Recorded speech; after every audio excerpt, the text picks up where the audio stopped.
जय श्री राम, राधे राधे, जय श्री कृष्णा। जय मेरे पूजनीय गुरुजी के चरणों में मेरा दंडवत प्रणाम। आज इतवार है, छुट्टी का दिन है, बहुत ही अच्छा दिन है और जून का पहला दिन है। जून महीने का पहला दिन है, बहुत ही शुभ दिन है, बहुत अच्छा दिन है। सब छुट्टी में हैं और घर पे छुट्टी मना रहे हैं। आज मैं अपने गुरु महाराज से, श्री बालाजी महाराज से प्रार्थना करूँगा कि आज आपका दिन बहुत ही अच्छा बीते, बहुत खुशी से बीते। आपके घर में सुख शांति रहे, आपके घर में प्यार रहे, आपके घर में प्रेम रहे, आपके घर में उजाला रहे, आपके घर में लक्ष्मी बनी रहे, आपके सब बिगड़े काम बने, आपकी सब मनोइच्छाएं पूर्ण हो। और 2025 आपके लिए, पूरे देश के लिए बहुत खुशी से बीते।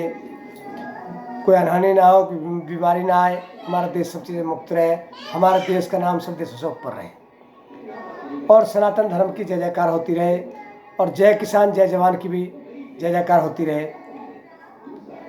ये तीन ही चीज़ हमारे देश को चला रही हैं, तीनों चीज़ हमारे देश को आगे बढ़ा रही हैं। इन तीनों का कभी नाम नहीं भूलना चाहिए, जय जवान जय किसान और जय सनातन धर्म।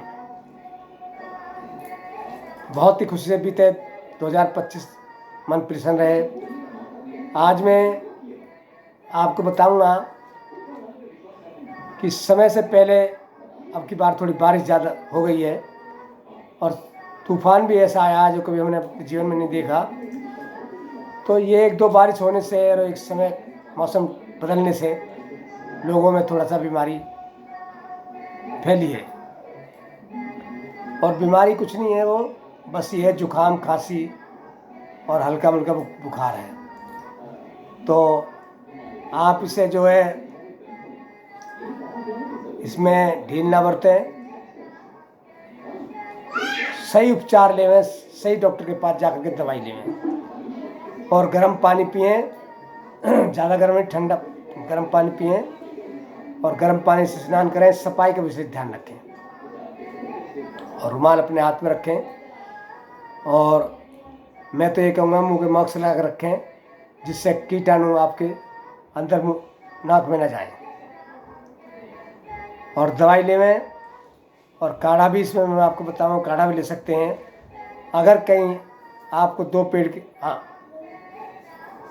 अमरूद के पत्ते मिल जाए तो उनका काढ़ा बना के पी सकते हो, वो तो आराम से मिल जाएंगे आपको। लेकिन एक हमारे ज़माने में बोलते थे हम, रेटे के पत्ते। रेटा होता था एक चिपचिपा, उसमें एक वो लगता था फल जो बहुत चिकना होता था, रेटा बोलते थे। उसके भी पत्ते जुकाम और खांसी में रामबाण है। वैसे तो अमरूद के पत्ते तो आम मिल जाएंगे। 2 काली मिर्च 2 लौंग डाल करके और थोड़ा सा मीठा डाल करके गर्म करके काढ़ा बना करके आप उसको भी शाम को पी करके सो सकते हैं। उससे भी आपको काफ़ी आराम मिलेगा और बढ़िया ठीक से आपको आएगा।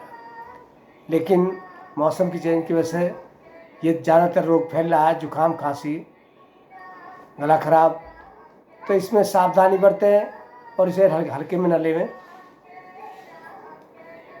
हल्के में न ले करके अच्छे डॉक्टर से दवाई लेवें और ठंडी चीज़ें बिल्कुल ना छुएं। ठंडी चीज़ों का परहेज करें जब तक आप ठीक ना हो जाएं और गर्म चीज़ें का ही प्रयोग ज़्यादा करें। चिकनाई का प्रोग्राम बिल्कुल ना करें, चिकनाई का प्रयोग बिल्कुल ना करें, गर्म चीज़ों का प्रयोग करें और अच्छा रहें, स्वस्थ रहें। मेरा सभी से यही कहना है। और जो है मुंह के मास्क लगा कर रखें, जिससे आपके घर में बच्चे हैं, किसी और को ना जुकाम खांसी हो सके। तो ये सावधानी होती हैं बीमारी की। मुझे आशा है कि आप मेरी बात से सहमत हो गए होंगे और आप समझ गए होंगे कि ऐसी छोटी मोटी बीमारी को छोटी मोटी बीमारी नहीं समझें, कभी बड़ी बीमारी का रूप ले जाती है। और इसका तुरंत उपचार करें, इलाज करें, परहेज करें। परहेज यही है, ठंडी चीज़ें न खावें और ज़्यादा तली भुनी चीज़ें न खावें, यही परहेज है। और खिचड़ी वगैरह, दलिया वगैरह इस चीज़ खा सकते हैं आप। और स्वस्थ रहें, मैं भगवान से प्रार्थना करूँगा हाथ जोड़ के, आप भी स्वस्थ रहें, आपका परिवार भी स्वस्थ रहे और संसार हमारा सब स्वस्थ रहे और हमारा देश चुस्त रहे और खुशियाँ भरा रहे। ऐसी मेरी आप सबसे हाथ जोड़ के विनती है। आज का पीरियड मैं यही ख़त्म करता हूँ। आपका श्री राज सिंह गुरुजी, बालाजी सेवक, गेट नोएडा, दादरी जिला, गौतम बुद्ध नगर, उत्तर प्रदेश। जय श्री राम।